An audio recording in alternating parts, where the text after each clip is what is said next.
Viewers அனைவருக்கும் அடியேனின் பணிவான நமஸ்காரங்கள்.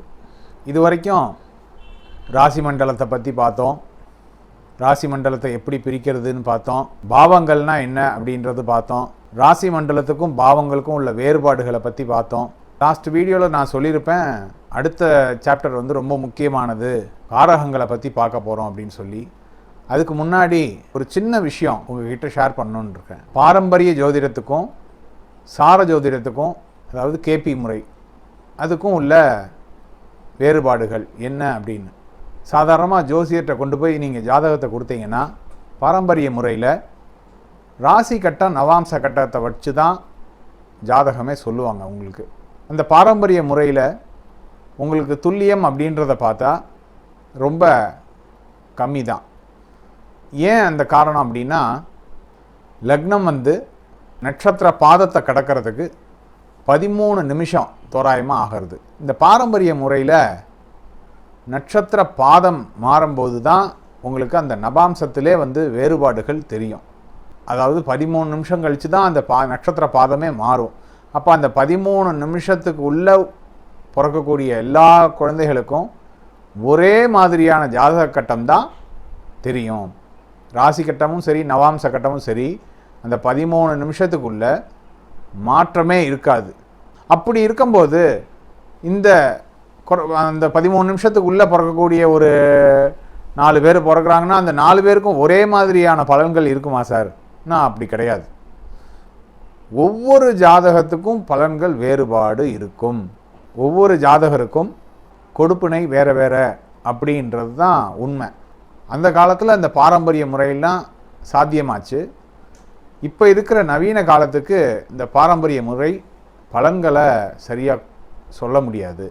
பாரம்பரிய ஜோதிட முறைப்படி சரியாக துல்லியமாக எடுக்க முடியாது. அந்த ஒரு ப்ராப்ளத்தினால தான் நம்ம KS கிருஷ்ணமூர்த்தி ஐயா அவர்கள் அப்படின்றத ஆராய்ச்சி பண்ணி நமக்கு இந்த கேபி முறையை கொடுத்தாங்க. இந்த கேபி முறையோட சிறப்பம்சம் என்ன அப்படின்னா, அந்த 13 நிமிஷத்துக்குள்ளே பிறக்கக்கூடிய அந்த குழந்தைகளுக்கு ஒரே மாதிரியான கட்டங்கள் தான் இருக்கும். அது எப்போ வேறுபாடு தெரியும் அப்படின்னா, ஒரு நட்சத்திர பாதத்தை லக்னம் கடக்கிறப்ப தான் நவாம்சத்திலேயே வேறுபாடு தெரியும். இந்த 13 மினிட்ஸ் ஸ்பேன் அப்படின்ற டயத்தை இன்னும் டிக்ரீஸ் பண்ணால், குறைச்சா இன்னும் துல்லியமாக பலன் சொல்ல முடியும் அப்படின்றத ஆராய்ச்சி பண்ணி தான் நமக்கு இந்த கேபி முறை அப்படின்றத இன்ட்ரடியூஸ் பண்ணாங்க. இந்த கேபி சிஸ்டத்தில் அந்த 13 நிமிஷத்தை 9 கிரகங்களுக்கும் திரும்ப பிரித்து உபநக்ஷத்திரம், உப நட்சத்திரம், உப நட்சத்திரம், அதாவது டபுள்எஸ் ட்ரிபிள்எஸ் அப்படின்னு சொல்லுவாங்க. அந்த மாதிரி இன்னும் டீப்பாக நம்ம பிரித்து பார்க்கறதுனால நமக்கு பலன்கள் ரொம்ப மிக துல்லியமாக கணிக்க முடியும் அப்படின்னு சொல்லி ப்ரூவ் பண்ணியிருக்காங்க. அதனால தான் இந்த கேபி முறையோட சிறப்பு அப்படின்னு பார்த்தா, இந்த உபநக்ஷத்திரம் அது நின்ற உப நட்சத்திரம் அப்படின்னு சொல்லி பிரித்து உள்ள டீப்பாக போகிறதுனால நமக்கு பலன்கள் ரொம்ப துல்லியமாக கிடைக்கிறது. பாரம்பரிய ஜோதிடத்தினால முடியாததை இந்த கேபி முறை சாதிச்சு கொடுக்கறது அப்படின்னு சொல்லி நம்ம சொல்கிறோம். இதுதான் சார் அந்த பாரம்பரிய முறைக்கும் கேபி முறைக்கும் உள்ள வித்தியாசம். அடுத்து நம்ம பார்க்க போகிறது திரிகோண பாவங்கள் அப்படின்னு. பாவங்கள்னால் என்னன்னு ஏற்கனவே பார்த்தோம். திரிகோண பாவங்கள்னால் என்ன அப்படின்றத பற்றி இப்போ பார்ப்போம். திரிகோணம்னா என்ன சார்? எல்லாருக்கும் தெரியும், முக்கோணம் அப்படின்னு சொல்லிட்டு. இந்த முக்கோணம் அப்படின்றது 3 சைடுகளை கொண்டது. 3 சைட்லேயும் பார்த்தீங்கன்னா ஈவனாக இருக்கும் சார். ஒரே மாதிரியான அளவுகளை கொண்டது. 3 கோணங்களும் ஒரே மாதிரியான அளவுகளை கொண்டது. அதுதான் திரிகோணம். சார், இப்போ உதாரணத்துக்கு இந்த இமேஜ் போஸ்ட் பண்ணுறேன், அதில் பாருங்கள். இந்த திரிகோணத்தில் காலபுருஷ தத்துவப்படி 1ஆம் பாவத்தை பாருங்கள், அடுத்து 5ஆம் பாவத்தை பாருங்கள், அடுத்து 9வது பாவத்தை பாருங்கள். 3ம் அந்த திரிகோணம் ட்ரையாங்கிள் மாதிரி வரைஞ்சிருக்கேன் பாருங்கள். அந்த 3 சைட்ஸையும் பாருங்கள், ஒரே மாதிரியான அளவு தான் சார் இருக்கும். 3 சைட்ஸ் ஆஃப் ஈக்குவல் டிஸ்டன்ஸ். இதுதான் ட்ரையாங்கிள் நம்ம படிச்சிருக்கோம். அந்த மாதிரி திரிகோணம். எதுக்கு சார் அந்த திரிகோணத்தை சொல்கிறோம் அப்படின்னா, திரிகோண பாவங்கள் அனைத்தும் ஒரே மாதிரியான கேரக்டரிஸ்டிக்ஸ் கொண்டது, ஒரே மாதிரியாக இருக்கும். ஒன்றை போலவே மற்ற 2க்கும் குணாதிசயங்கள் இருக்கும். இதுதான் சார் திரிகோண பாவங்கள். இந்த விஷயத்தை சொல்கிறதுக்கு தான் இந்த ட்ரையாங்கிள் இதெல்லாம் உங்களுக்கு காட்டினது. உங்களுக்கு ஒரு டவுட் வரலாம் சார், ஆக இந்த கட்டத்தில் 12 கட்டத்தில் திரிகோண பாவங்கள் 1, 5, 9 மட்டும்தானா அப்படின்னு ஒரு டவுட் வரலாம். இது ஒன்று மட்டும்தான் திரிகோணம் கிடையாது சார். அதே மாதிரி 2வது பாவத்தை எடுத்து பாருங்கள், 6வது பாவம், 10வது பாவம், அதுவும் திரிகோணம் தான் சார். ட்ரையாங்கிளை லைட்டாக அப்படி டேர்ன் பண்ணிங்கன்னா 2, 6, 10 அப்படின்றதில் உட்காரும். அதுவும் திரிகோண பாவங்கள் தான். 3, 7, 11 இதுவும் திரிகோண பாவங்கள் தான். 4, 8, 12 இந்த நாளும் திரிகோண பாவங்கள். அதாவது 1, 5, 9, 2, 6, 10, 3, 7, 11, 4, 8, 12 இதுதான் சார். இந்த 4 திரிகோண பாவங்கள் ஒரு கட்டத்தில் இருக்குது சார். இந்த 1, 5, 9 எல்லாம் ஒரே மாதிரியான குணங்கள் கொண்டது. அதே மாதிரி 2, 6, 10 ஒரே மாதிரியான குணங்களை கொண்டது. 3, 7, 11 ஒரே மாதிரியான குணங்களை கொண்டது. 4, 8, 12 ஒரே மாதிரியான கேரக்டரிஸ்டிக்ஸ். இதுதான் சார். இப்போ திரிகோண ராசியில் நம்ம பார்த்தோம் 1, 5, 9, 2, 6, 10, 3, 7, 11, 4, 8, 12 அப்படின்னு. இதுக்குள்ளே என்ன சார் ஒற்றுமை இருக்குது? 1, 5, 9 எடுத்துக்கோங்க. 1வது பாவத்தில் என்னென்ன நட்சத்திரம் சார் இருக்குது? அஸ்வதி, பரணி, கார்த்திகை. அதே மாதிரி 5வது பாவம் சிம்மத்தில் என்னென்ன நட்சத்திரம் சார் இருக்குது? பூரம், உத்திரம், மகம், பூரம், உத்திரம் இல்லையா? இந்த மாதிரி சார். இப்போ 1வது பாவத்தில் அஸ்வதி, பரணி, கார்த்திகைன்னு சொன்னேன். அஸ்வதி எந்த நட்சத்திரம் சார்? எந்த நட்சத்திர அதிபதி சார் அந்த அஸ்வதியோடது? நட்சத்திர அதிபதி யார் சார் அஸ்வதிக்கு? கேது சார். அதே மாதிரி பரணி நட்சத்திரத்துக்கு அதிபதி யார்? சுக்கிரன். அதே மாதிரி கார்த்திகை நட்சத்திரத்துக்கு அதிபதி யார்? சூரியன். அதே மாதிரி இந்த 5வது பாவத்தில் உள்ள நட்சத்திர அதிபதியை பாருங்கள் சார். மக நட்சத்திரத்துக்கு அதிபதி யார் சார்? கேது. பூர நட்சத்திரத்துக்கு சுக்கிரன். அதே மாதிரி உத்திர நட்சத்திரத்துக்கு சூரியன்.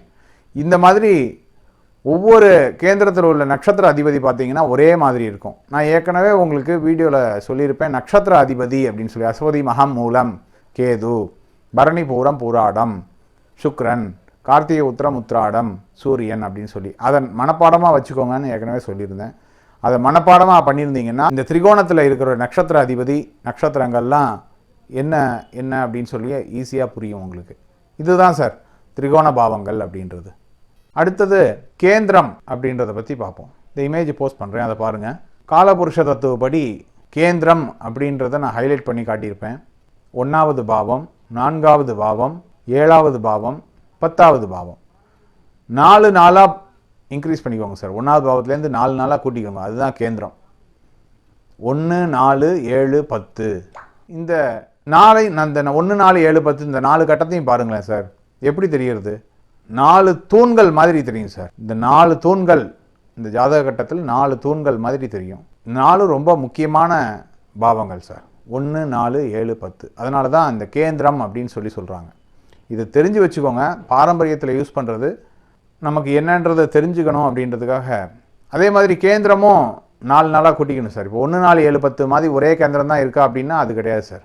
2, 5, 8, 11 இது ஒரு கேந்திரம். அதே மாதிரி 3, 6, 9, 12 இது ஒரு கேந்திரம் சார். அதாவது 3 கேந்திரங்கள். இந்த 3ம் கேந்திரங்கள்னு சொல்லப்படுகிறது. எல்லோரும் நினச்சக்கூடாது 1, 4, 7, 10 மட்டும்தான் கேந்திரம் அப்படின்னு. 4 நாளாக ஒரு பாவத்திலேருந்து 4வது பாவம் கேந்திரம் அப்படின்னு சொல்கிறது. அது வந்து ஒரு குரூப்பாக இருக்கும் சார். அதான் சார். இப்போ கேந்திரம் அப்படின்னா எல்லா திரிகோண ராசியும் இந்த கேந்திரத்தில் அடங்கும் சார். 1, 4, 7, 10 அப்படின்ற கேந்திரத்தை எடுத்துக்கோங்க. இதில் எந்த திரிகோண ராசி சார் வந்திருக்கு? 1 வந்திருக்கு. அதே மாதிரி 2, 5, 8, 11 அதை எடுத்துக்கோங்க சார். 1, 5, 9ல் ஒரு திரிகோண ராசியான 5 வந்திருக்கு. இந்த மாதிரி தான் சார் எல்லா திரிகோண ராசியும் கலந்ததே வந்து கேந்திரம் அப்படின்னு நம்ம சொல்கிறோம். இதுதான் சார். இதுக்கு முன்னாடி பாவங்கள் அப்படின்னா என்னன்னு சும்மா ஒரு ஓரலாக பார்த்துருப்போம். அதை இன்னும் உங்களுக்கு தெளிவாக சொல்லலான்னு இருக்கேன். ஒரு இமேஜ் ஒன்று போஸ்ட் பண்ணுறேன், அதை பாருங்கள் சார். இந்த இமேஜில் பார்த்தீங்கன்னா ராசி மண்டலத்தில் உள்ள மாதிரி இந்த பாவங்கள் அப்படின்றது இல்லை. ராசி மண்டலம் நம்ம ஏற்கனவே பார்த்தபடி 12 ராசிகளையும் 30 பாகைகளாக பிரிச்சிருப்பாங்க அப்படின்னு சொல்லியிருந்தோம் இல்லையா. இந்த பாவங்கள் வந்து ஒரே மாதிரி அளவு கொண்டதாக இருக்காது அப்படின்னு சொல்லி பார்த்துருப்போம். அப்போ பாவங்கள் வந்து வேற வேற லக்ன புள்ளிகளின் படி ஒவ்வொரு ஜாதகருக்கும் வேறு வேறு இடத்தில் பாவங்கள் ஆரம்பமாகிறது. அந்த பாவங்கள் வந்து லக்ன புள்ளி, அதாவது லக்ன புள்ளின்ற ஒரு சாப்டரில் நம்ம பார்த்துருப்போம். சூரியன் வந்து ஒளிக்கதிர்களை பூமியில் செலுத்தும் போது தான் அந்த லக்ன புள்ளி அப்படின்றது ஆரம்பமாகிறது அப்படின்னு சொல்லியிருப்போம். அது மாதிரி இந்த பாவங்களில் பார்த்தீங்கன்னா அந்த குழந்தை ஜனனமான உடனே அந்த கதிர்வீச்சுக்களை அந்த காந்த புலன்களின் வாயிலாக அந்த குழந்தையின் மீது பதிக்கிறது. அந்த க்ஷணமே வந்து லக்ன புள்ளி அப்படின்னு சொல்லியிருப்போம். அதுபடி இந்த இமேஜில் பார்த்தீங்கன்னா 1வது பாவம் அப்படின்றது கன்னிராசியில் விழுந்திருக்கு பாருங்கள் சார். 7 டிகிரி 26 மினிட்டில் இந்த கன்னிராசியானது ஆரம்பமாகிறது. அதாவது ஒரு ராசி மண்டலத்தை பற்றி பார்த்தீங்கன்னா 30 டிகிரி வந்து ஒரு ராசி கட்டம் அப்படின்னு. அப்போ கன்னிராசி 30 டிகிரினா 1வது டிகிரியில் ஆரம்பிக்கலை. இது வந்து பாவங்களில் வந்து ராசி மண்டலத்தை மாதிரி இருக்காதுன்றதுக்கு என்ன உதாரணம்னா இதை பார்த்தீங்கன்னா தெரியும். 1வது பாவம் கன்னிராசியில் ஆரம்பிக்கிறது, 7 டிகிரி 26 மினிட்டு சார். அப்போ 1வது பாவம் ஆரம்ப முனை 7 டிகிரி 26 மினிட்டு. அதுலேருந்து அடுத்த கட்டத்தில் பாருங்கள் 8 டிகிரி 13 மினிட்டு சார். அது வரைக்கும் 1வது பாவம் சார். நீங்கள் நினச்சக்கூடாது 1வது பாவம் இந்த 7 டிகிரியில் ஆரம்பித்து இதிலே 30 டிகிரி வரைக்கும் தான் அப்படின்னு கிடையாது. அடுத்த கட்டம் 8வது டிகிரி 13வது மினிட் வரைக்கும் 1வது பாவம். அடுத்து 2வது பாவம் வந்து 8வது டிகிரி 13 மினிட்லேருந்து ஆரம்பிக்கிறது சார். இந்த மாதிரி தான் சார்